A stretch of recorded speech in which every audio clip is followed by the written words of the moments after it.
আগামী 29শে মে থেকে পারাপারে দিতে হবে না কোনো যাত্রী ভাড়া, এমনটাই জানালেন মন্ত্রী কৌশিক রায়। আজ সদল বলে সংস্কারধীন গ্যামন সেতু পরিদর্শন শেষে মন্ত্রী কৌশিক রায় বলেন, বর্তমানে মোট 4টি নৌকোয় যাত্রী পারাপার অব্যাহত রয়েছে। প্রয়োজনে তা আরও বাড়ানো হবে যাতে নদী পারাপারে কোনো সমস্যা না হয়। কাছাড়ের জেলা আয়ুক্ত মৃদুল কুমার যাদব NHIDCL ও আভ্যন্তরীণ জল পরিবহন বিভাগের আধিকারিকগণকে সঙ্গে নিয়ে চলমান গ্যামন সেতুর মেরামতির কাজের খবর নিতে আজ কাটিগড়ায় পা রাখেন মন্ত্রী কৌশিক রায়। পরে তিনি জানান, যাত্রী পারাপারের ক্ষেত্রে কোনো ধরনের অসুবিধা না হয় সেদিকে লক্ষ্য রেখে SDRF বাহিনী সহ আভ্যন্তরীণ জল পরিবহন বিভাগ কড়া নজরদারি রেখে চলছেন।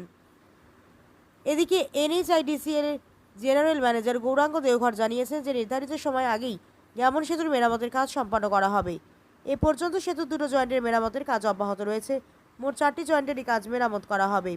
পূর্বে যা আর ছিল তা এবার স্টিলের ধারা তৈরি করা হচ্ছে বলে জানান মন্ত্রী কৌশিক রায়।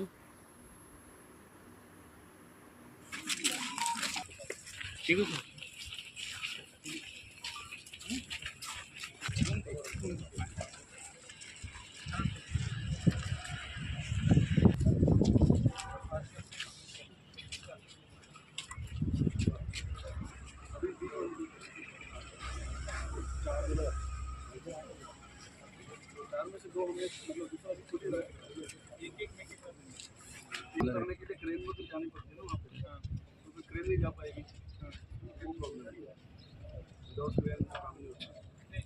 अंदर तो क्रेन चला गया है, क्रेन चला गया, अगर मैं इसको खोल दूंगा तो फिर क्रेन बाहर नहीं आ पाएगी। हो जाएगा तो एक साथ में बाहर आएगा। हाँ, तो जब खुल जाएगा, जब उसके ऊपर काम चालू हो जाएगा तब उसको खोलना चालू कर देंगे। बट चारों साइमल्टेनियसली तोड़ना हम काम नहीं कर सकते ना। क्रेन अगर दो होगा, एक इस साइड में हो जाएगी, फिर दूसरा दो स्लैब में ব্যাপারটো আমি আজি ইয়াতে গেমন ব্ৰিজ সেতুৰ যি কামটো চলি আছে এইটো কি প্ৰগ্ৰেছ এইটো পৰিদৰ্শন কৰিবলৈ আমি ইয়াতে আহিছিলোঁ। আমাৰ লগত কাছাৰৰ জিলা আয়ুক্ত ডাঙৰীয়া, আমাৰ পুলিচ অধীক্ষক ডাঙৰীয়া, আমাৰ NHIDCL কৰ্তৃপক্ষ, আমাৰ স্থানীয় ৰাইজ আমি লগত কথা পাতিলোঁ আৰু ব্ৰিজৰ যি প্ৰগ্ৰেছ আছে প্ৰগ্ৰেছটো আমি দেখিলোঁ। আমি নিশ্চিত যে যি টাৰ্গেট লৈ আমি কাম কৰিছোঁ 2 মাহৰ ভিতৰত আমি এই কামটো সম্পূৰ্ণ কৰিব লাগে। এই সম্পূৰ্ণ যাতে হয় সেইকাৰণে আমি NHIDCL কৰ্তৃপক্ষ আৰু আমাৰ ষ্টেট PWD বাকী ষ্টেক হোল্ডাৰ তেওঁলোকৰ লগত আমি কথা পাতিলোঁ। লগতে ইয়াতে 21 তাৰিখৰ পৰা এই ব্ৰিজ ছাৰ্ভিচটো ব্ৰিজৰ যিটো কাম এই কামটো আৰম্ভ হৈছে, সেইকাৰণে ৰাইজৰ কাৰণে অলপ অসুবিধা হৈছে।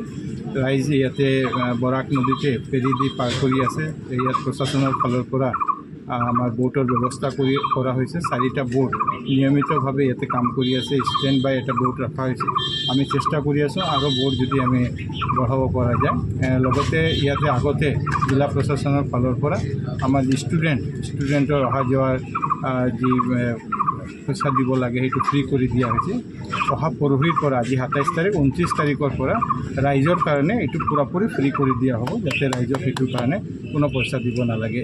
আমি মাননীয় মুখ্যমন্ত্ৰী ডক্টৰ হিমন্ত বিশ্ব শৰ্মা ডাঙৰীয়াৰ নিৰ্দেশত আজি আমি ইয়ালৈ আহিছোঁ আৰু মুখ্যমন্ত্ৰী ডাঙৰীয়াৰ কথা হ'লে ব্ৰিজৰ কামটো সোনকালে আমি সম্পূৰ্ণ কৰিব লাগে আৰু লগত ৰাইজৰ যাতে কোনো হাৰাশাস্তি নহয়, ৰাইজক যাতে অসুবিধা নহয় সেই বিষয়বিলাক নিশ্চিন্ত কৰিব লাগে।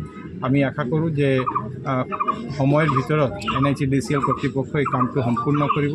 জিলা প্ৰশাসনৰ ফালৰ পৰা তীক্ষ্ণ নজৰ এইটোত ৰখা হৈছে। গোটেই কাম CM ছাৰ নিজেও এইটো প্ৰশাসনৰ লগত এইটো মনিটৰিং কৰা আছে। পুলিচ প্ৰশাসনে ইয়াতে লাগি আছে যাতে আমি পিচফুলি এই কামটো কৰিব পাৰোঁ এবং ৰাইজে এই কামত সহায়ৰ কাৰণে আগুৱাই আহিছে। মই ৰাইজকো ধন্যবাদ জনাই, ৰাইজে যেনেকৈ সহযোগিতা কৰিছে ৰাইজকো মই ধন্যবাদ জনাই আছোঁ। আপোনালোকে দেখা পাইছে যোৱা কেইদিনত আমাৰ যেনেকৈ স্থানীয় ৰাইজ আগুৱাই আহিছে, স্থানীয় প্ৰশাসন আমাৰ চাৰ্কলৰ পৰা আৰম্ভ কৰি DDMA চবেই ইয়াতে আগুৱাই আহিছে। যেনে খালি চৰকাৰী কৰ্মচাৰী হিচাপে, চৰকাৰী আধিকাৰিক হিচাপে নহয়, তেওঁলোকে যেনেকৈ মানৱিকতাৰ লগতে যেনেকৈ ৰাইজৰ সহায় আগুৱাই আহিছে তেওঁলোকে ধন্যবাদ জনাওঁ আৰু ৰাইজৰো সহযোগিতা বিচাৰিছোঁ। কিমান হৈছে এতিয়ালৈকে? কিমান প্ৰগ্ৰেছ হৈছে এইটোৱে আমাৰ মেইন যি ব্ৰিজ যিটো স্লেব, এই 4টা স্লেব ইয়াতে ৰিপ্লেচ কৰিব লাগে। এইটো আগতে RCC স্লেব আছিলে, এইটো এতিয়া আমাৰ ষ্টিলৰ স্লেব হ'ব। এইটো ৰিপ্লেচ এটা লিফ্ট কৰা হৈছে, 2ণ্ডটো আজি লিফ্ট হৈ যাব তাৰপিছতে অহা এক সপ্তাহৰ ভিতৰত 2টা ৰিপ্লেচমেণ্ট হ'ব। তাৰপিছতে আৰু যি 2টা আছে এই 2টাৰ কাম আমি সম্পূৰ্ণ কৰিব পাৰিম, কাম 2টা আৰু আৰম্ভ কৰা হ'ব। এইকাৰণে আমি যি আশা কৰিছোঁ যে টাইম আমাৰ বান্ধি দিয়া হৈছে 2 মাহ লাগিব, এই 2 মাহৰ ভিতৰত আমি নিশ্চিত এইটো সম্পূৰ্ণ কৰিম। আমিও মুখ্যমন্ত্ৰী ডাঙৰীয়া তেওঁ নিজে এইটো কৰি আছে, লুক আফটাৰ কৰি আছে। আমিও এইটো আহি থাকিম, আমাৰ জিলা প্ৰশাসনৰ ফালৰ পৰা চবেই এইটো লৈ একদম প্ৰতিদিনে এইটো লৈ ৰিভিউ কৰি আছে, যেতিয়া আমি সময়ৰ ভিত্তিটো সম্পূৰ্ণ কৰিব পাৰিম। ঠিক আছে, থেংক ইউ। Thank you.